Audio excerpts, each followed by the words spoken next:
Hey guys! Thank you for joining me for Harry Potter and the Sorcerer's Stone, Chapter 14, Norbert the Norwegian Ridgeback. Quirrell, however, must have been braver than they thought. In the weeks that followed, he did seem to be getting thinner and paler, but it didn't look as though he'd cracked yet. Every time they passed the third floor corridor, Harry, Ron, and Hermione would press their ears to the door just to check that Fluffy was still growling inside. Snape was sweeping about in his usual bad temper, which surely meant that the stone was still safe. Whenever Harry passed Quirrell these days, he gave him an encouraging sort of smile, and Ron had started telling people off for laughing at Quirrell's stutter. Hermione, however, had more on her mind than the Sorcerer's Stone. She had started drawing up study schedules and color-coding all her notes. Harry and Ron wouldn't have minded, but she kept nagging them to do the same. "Hermione, the exams are ages away." 10 weeks, Hermione snapped. "That's not ages. That's like seconds to Nicholas Flamel." "But we're not 600 years old," Ron reminded her. "Anyway, what are you studying for? You already know it all." "What am I studying for? Are you crazy? You realize we need to pass these exams to get into second year. They're very important. I should have started studying 8 months ago. I don't know what's gotten into me." Unfortunately, the teachers seemed to be thinking along the same lines as Hermione. They piled so much homework on them that the Easter holidays weren't nearly as much fun as the Christmas ones. It was hard to relax with Hermione next to you reciting the 12 uses of dragon's blood or practicing wand movements. Moaning and yawning, Harry and Ron spent most of their free time in the library with her, trying to get through all the extra work. "I'll never remember this," Ron burst out one afternoon, throwing down his quill and looking longingly out the library window. It was the first really fine day that they'd had in months. The sky was a clear forget-me-not blue, and there was a feeling in the air of summer coming. Harry looked up, didn't he, in 1,000 magical herbs and fungi, didn't look up until he heard Ron say, "Hagrid! What are you doing in the library?" Hagrid shuffled into view, hiding something behind his back. He looked very out of place in his moleskin overcoat. "Just looking," he said, in a shifty voice that got their interest at once. "And what are you lot up to?" He looked suddenly suspicious. "You're not still looking for Nicholas Flamel, are you?" "Oh, we found out who he is ages ago," said Ron impressively. "And we know what that dog's guarding. It's a sorcerer's Shh!" Hagrid looked around quickly to see if anyone was listening. "Don't go shouting about it. What's the matter with you?" "There are a few things we wanted to ask you, as a matter of fact," said Harry. "And what's guarding the stone apart from Fluffy?" "Shh!" said Hagrid again. "Listen, and come see me later.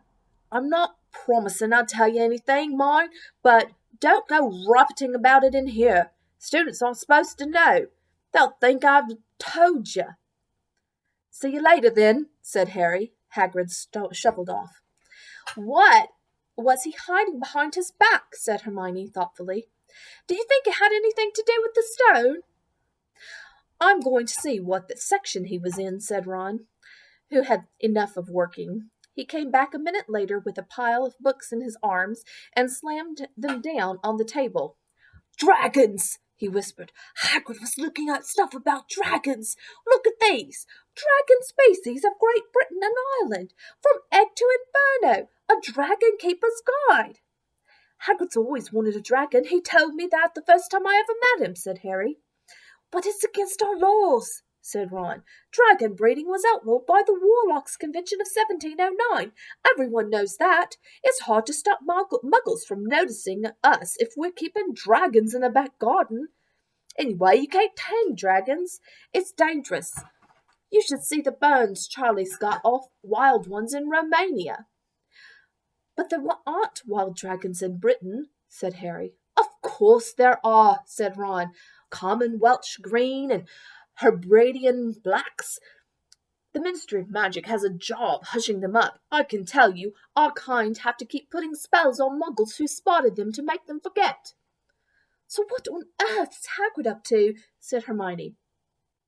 When they knocked on the door of the gamekeeper's hut an hour later, they were surprised to see that all the curtains were closed.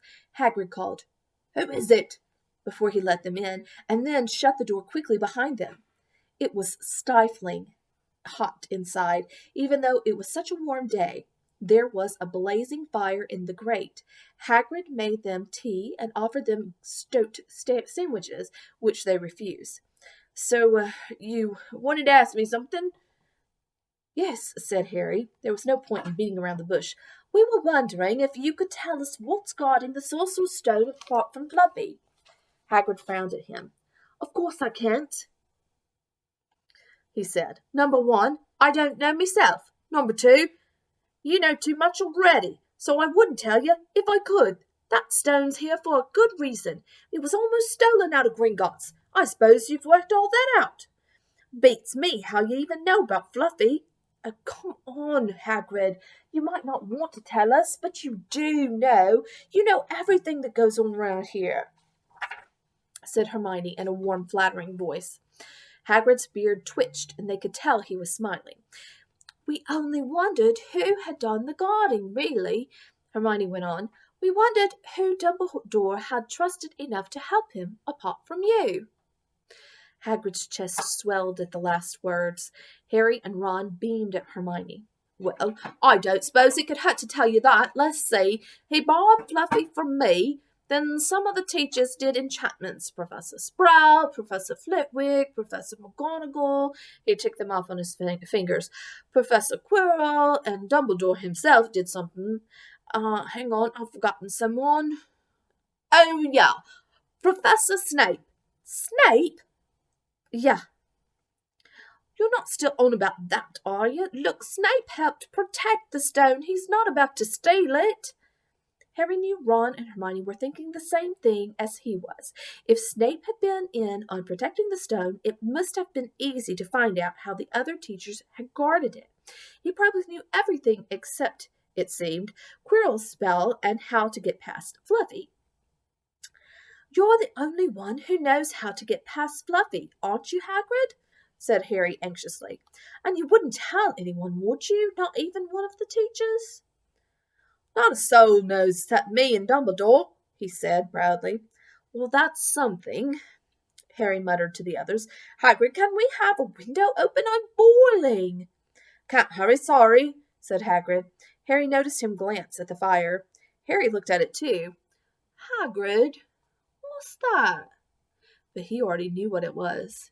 In the very heart of the fire, underneath the kettle, was a huge black egg. Oh, said Hagrid, fiddling nervously with his beard. That's...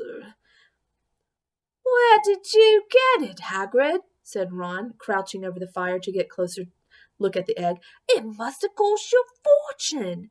Won it, said Hagrid, last night. Down at the village, having a few drinks and got into a game of cards with a stranger. Think he was quite glad to get rid of it, to be honest. But what are you going to do with it when it's hatched? Said Hermione. Well, I've been doing some reading, said Hagrid, pulling a large book from under his pillow. Got this out of the library. Dragon breeding for pleasure and profit. It's a bit out of date, of course, but it's all in there.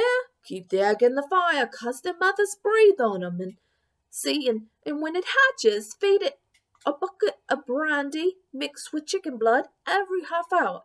And see here, how to recognize different eggs. What I got there's a Norwegian Ridgeback. They're rare, them. He looked very pleased with himself, but Hermione didn't. Hagrid, you live in a wooden house, she said. But Hagrid wasn't listening. He was humming merrily as he stoked the fire. So now they had something else to worry about. What might happen to Hagrid if anyone found out that he was hiding an illegal dragon in his hut? Wonder what it's like to have a peaceful life, Ron sighed as evening after evening they struggled through all the extra homework they were getting. Hermione had now started making study schedules for Harry and Ron, too. It was driving them nuts.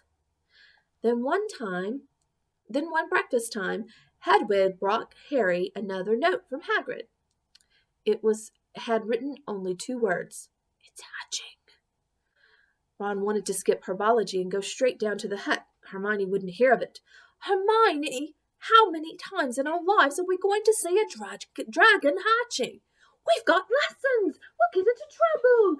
And that's nothing to what Hagrid's going to be in when someone finds out that he's doing. Shut up, Harry whispered. Malfoy was only a few feet away and had stopped dead to listen. How much had he heard? Harry didn't like the look on Malfoy's face at all. Ron and Hermione argued all the way to herbology, and in the end, Hermione agreed to run down to Hagrid's with the other 2 during morning break.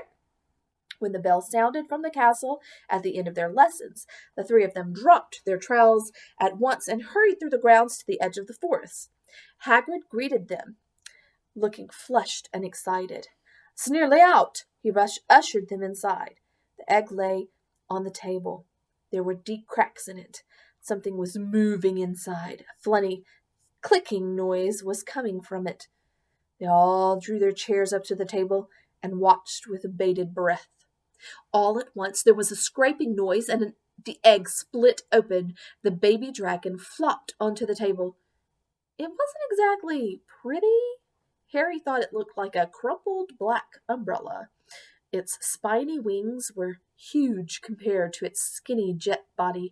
It had long snout with wide nostrils, the stubs of horns, and bulging orange eyes. It sneezed. A couple of sparks flew out of its snout. Isn't he beautiful? Hagrid murmured. He reached out a hand to stroke the dragon's head.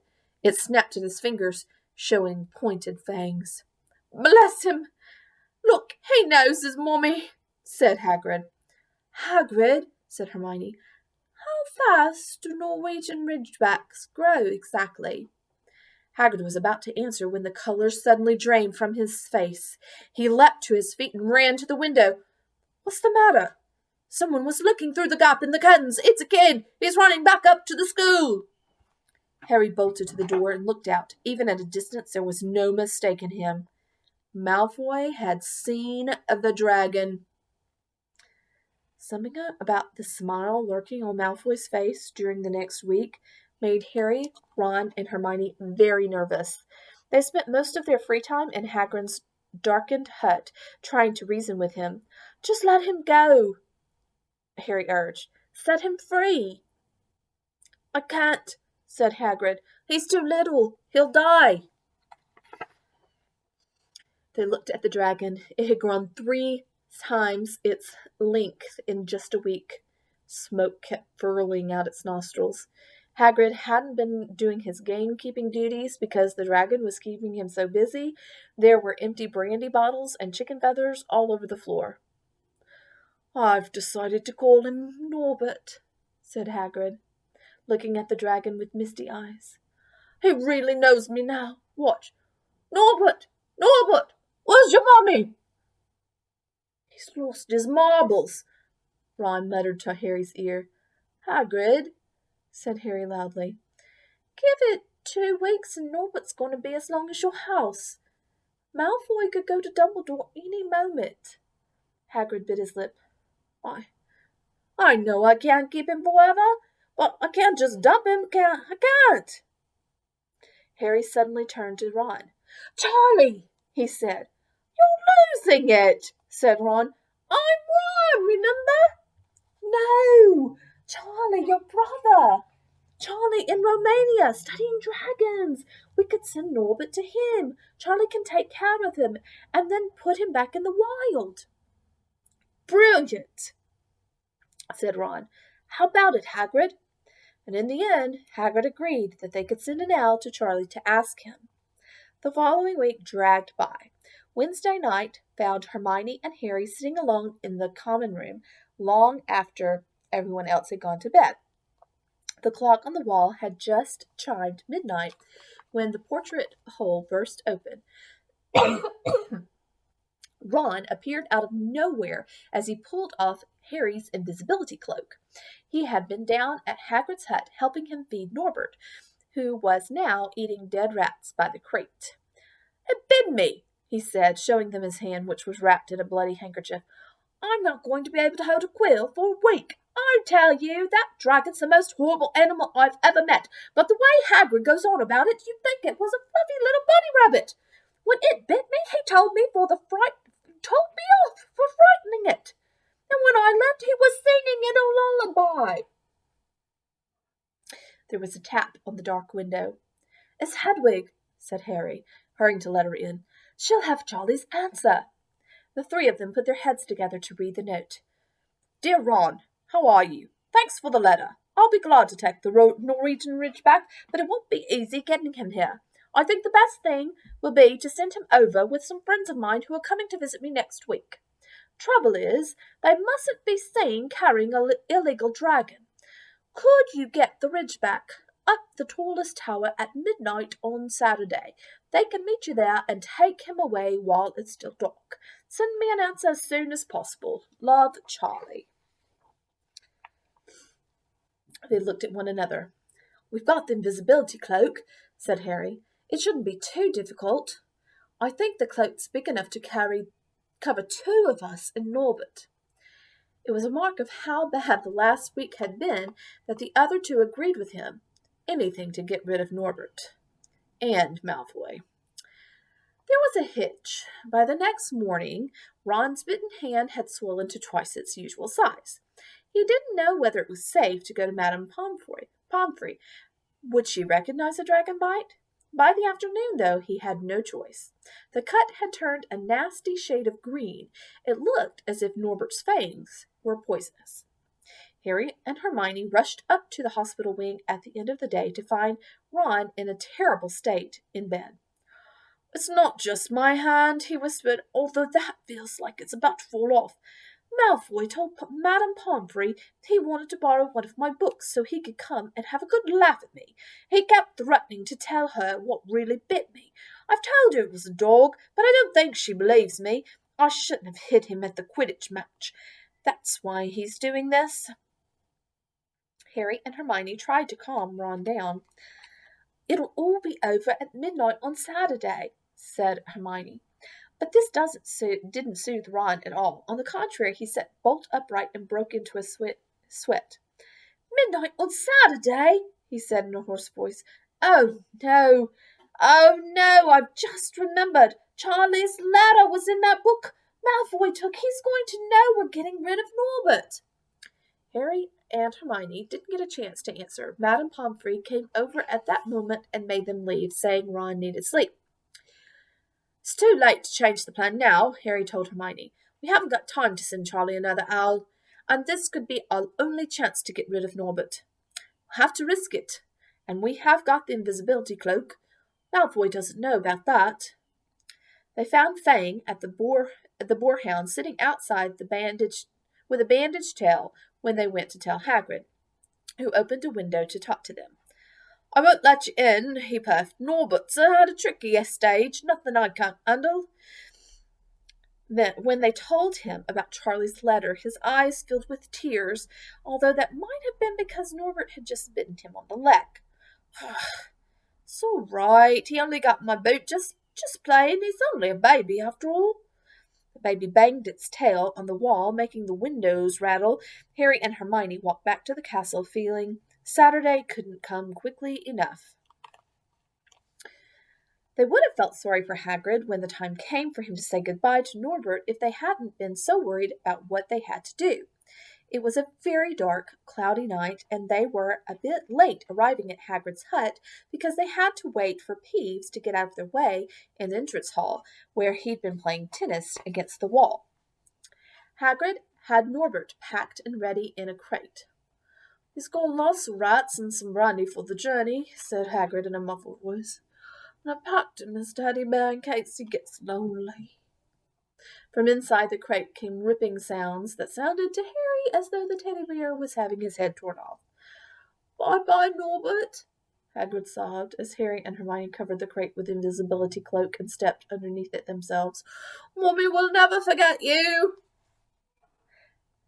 How they managed to get the crate back up to the castle they never knew. Midnight ticked nearer and nearer as they heaved Norbert up the marble staircase into the entrance hall and along the dark corridors. Up another staircase, then another.